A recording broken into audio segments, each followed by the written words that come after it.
shooting, active shooter at the school, 3125 South Kings Highway. You start praying to hope that maybe this isn't a true call. Active shooting at the school, 3125 South Kings Highway.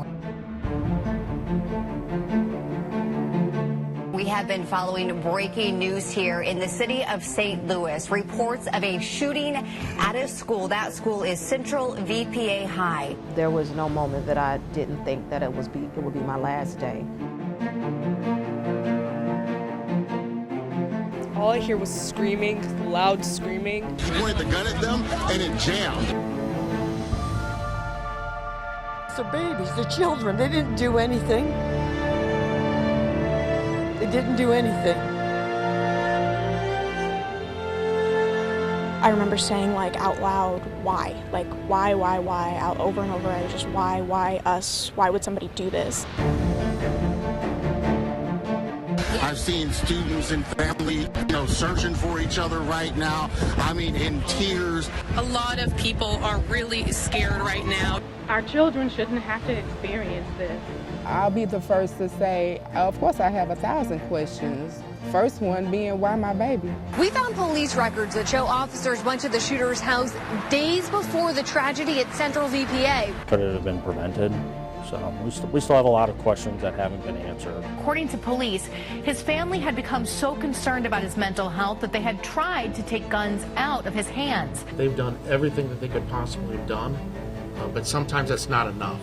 Is there a good reason for not sharing this information? We can't sit and hide that information. There's really nothing to hide. We need to learn from it. I just want people to cherish what you got, because in a blink of an eye, it can be gone.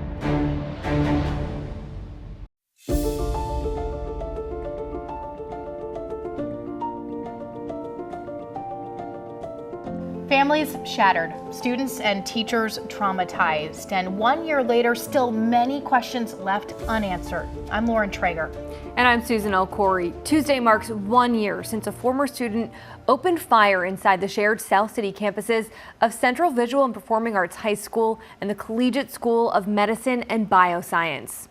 Cvpa teacher Jean Kuchka and student Alexandria Bell were killed. 4 other students were injured. The gunman shot his way into the school through a side door. Less than 10 minutes later, police exchanged gunfire with the shooter, killing him. In the next half an hour, we're going to take a look back to remember and honor the lives lost and hear from those who rushed to help. First Alert 4 continues working to uncover details on the shooting and questioning the lack of transparency in the investigation. We're also hearing from the families whose lives were forever changed. Alexandria Bell died days before her Sweet 16. Her mom tells us she's now part of a club she never wanted to be a member of. Everywhere she goes, Oh, my angel. Keisha Akers wears reminders My baby loved dinosaurs. of her daughter, It's just a way of keeping her with me. known to those who loved her as Alex. She was perfect for me. It took me 10 months to admit that she was gone. 10 months. What parent wants to deal with that? Alex was a sophomore at Cvpa High School studying dance. She was in class when a former student armed with an assault rifle shot her. To wake up, get your child ready for school, take them and put them on the bus, and just know, this will be a normal, regular day. Only to find out that was the last time I was going to ever see her. Every day since, Akers has been living with the consequences. I don't sleep because I hear my mom scream from when I had to call and tell her my baby was gone. I would prefer my eyes open because when I close them, I see her in a body bag. In her grief, she's finding strength in an unlikely spot, the classroom. This year, she gave up her job in home health care and now works at University City High School. Being at school with those kids, I feel like I'm at home with my baby. Akers wants others to follow her lead and take the time to listen and help kids. I'm just a mom that understands that you have to sit and listen to kids because you're their first outlet. Understand that 5 minutes of attention could keep you from planning a funeral. Building a legacy, she says, would make Alex proud. I just want people to know that she loved and she treated people with respect. Jean Kuchka, a mother, grandmother, and gym teacher, was also killed. Her family says they're trying to live out her legacy and want her remembered as a teacher who would do anything to protect her students. Shot the lock out of the door and then came into the room. She had a bunch of students behind her. In an exclusive interview with First Alert 4, Jean's husband tells us what the past year has been like for their family. Just this last weekend, my youngest daughter got married. But we know she was looking down on us because the weather was really nice, perfect day for it. Just this month, the SLPS safety and security team were honored for their actions last year at Cvpa. Captain Misty Dobines reflects 1 year later. In my 23 years of being in law enforcement, I never thought that something like that would happen, but the only good thing about it is I'm glad that we knew what to do. The morning of the shooting, many police officers were attending a funeral nearby. They rushed to the school along with EMS and fire. Fire Chief Dennis Jenkerson reflected this week on what he calls a quick response and how students and staff handled it all despite the chaos. We took them over there. We had several injuries as they were evacuating, 10 to 12 injuries with ankles and elbows and heads and cuts and scrapes, which we had to evaluate and transport.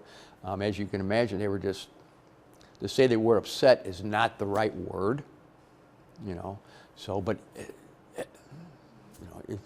if you can film a perfect evacuation in very, very tough situations, this is one to look at. They did a great job.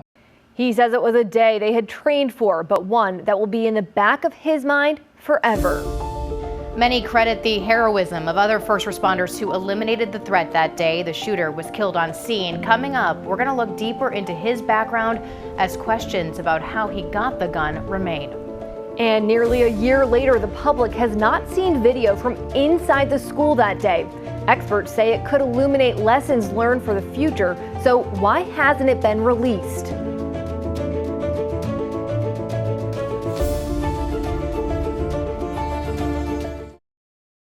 There's a lot of information we still don't have about the shooting at Central VPA High School. Looking at the timeline provided by St. Louis Police, there are gaps. It starts at 9:11 a.m. when the first 911 call came in about an active shooter. Then at 9:15, officers arrive at the school. By 9:23, police engage with the shooter. 9:25, the shooter was shot. 9:32, he's secured by police. And by 9:52, the school building was cleared. But that timeline doesn't include key details like what time did the shooter show up to the school and what happened in those minutes before he was confronted by police. And this is only some of the information that we still don't have.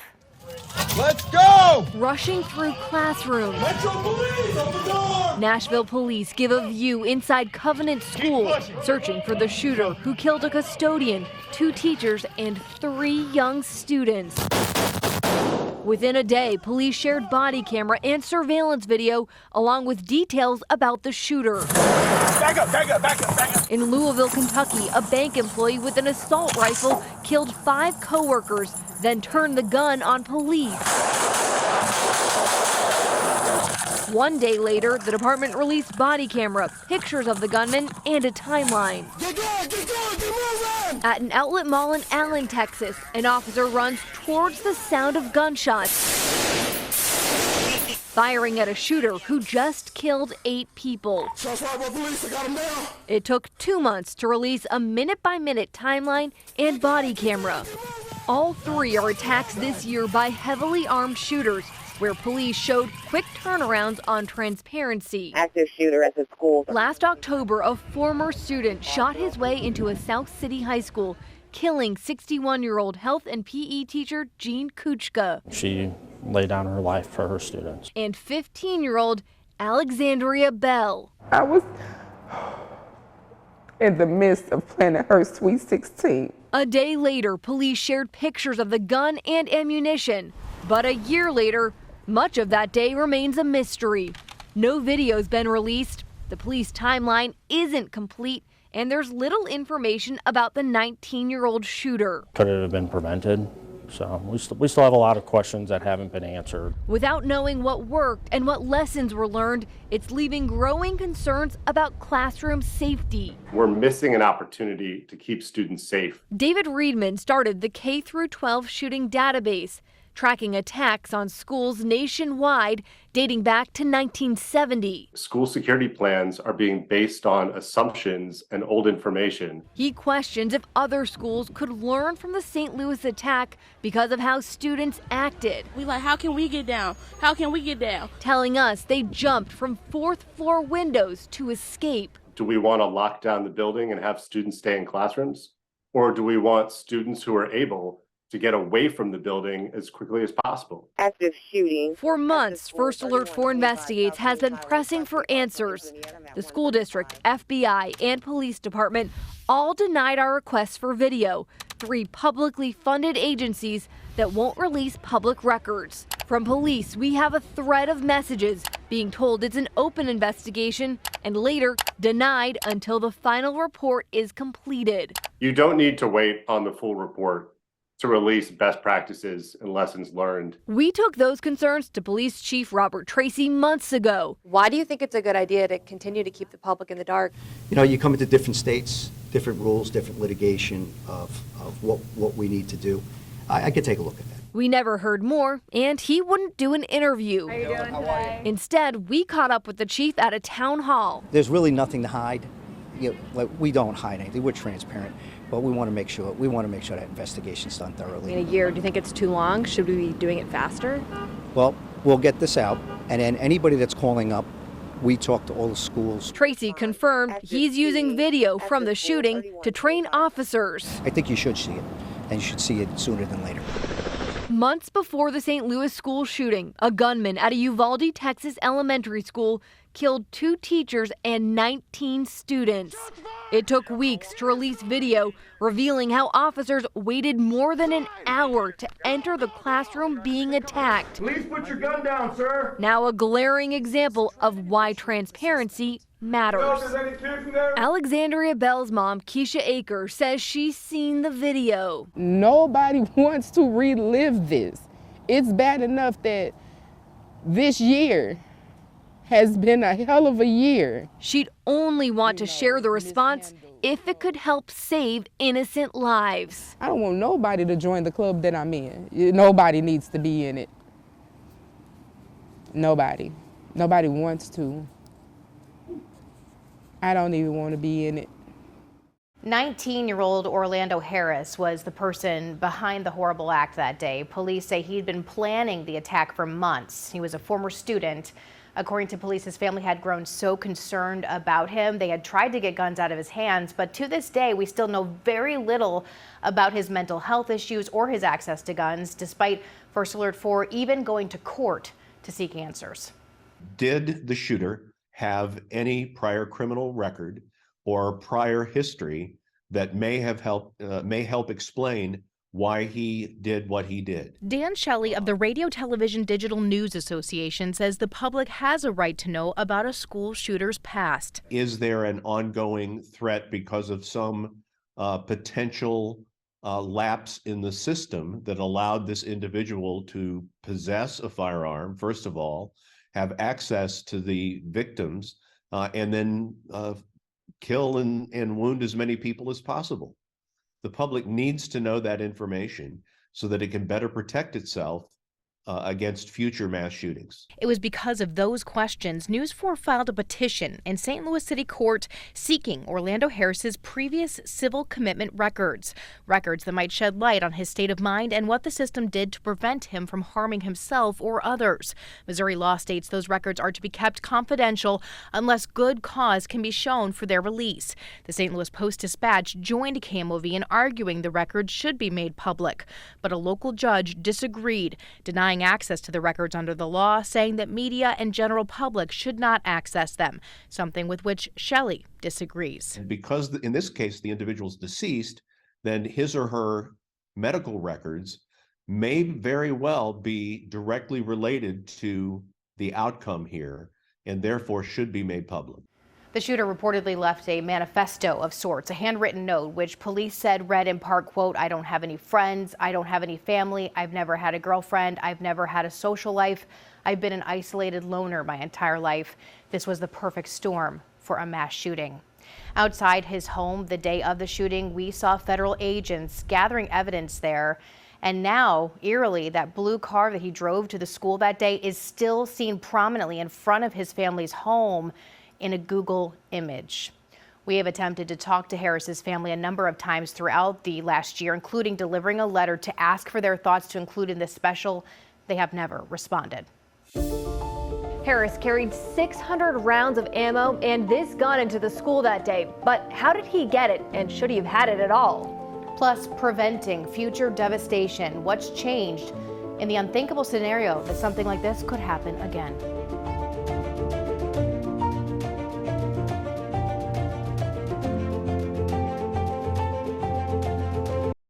This South City storage center was a big part of the investigation in the Central Cvpa high school shooting. It's where police say the 19-year-old shooter stored the gun used in the attack, a weapon he bought legally in Missouri. Turns out it was the second time he tried to buy a gun in a matter of days. We've learned his first attempt didn't work out. On October 8th, more than 2 weeks before the attack, police say the shooter tried to buy a gun from a licensed dealer in St. Charles, but he was blocked by an FBI background check. Days later, police say he tried again. This time, he went to a private seller and bought the assault rifle used in the shooting. In Missouri, that kind of sale doesn't require a background check. Then came calls for help. First Alert 4 uncovered police records showing on October 15th, a little over a week before the attack, the shooter's family called St. Louis police. They contacted us and said that he had had a farm. In the days following the shooting, Interim Chief Michael Sack said the family wanted the gun taken out of the house, but Missouri gun laws do not give them that power. They could only take firearms from a convicted felon.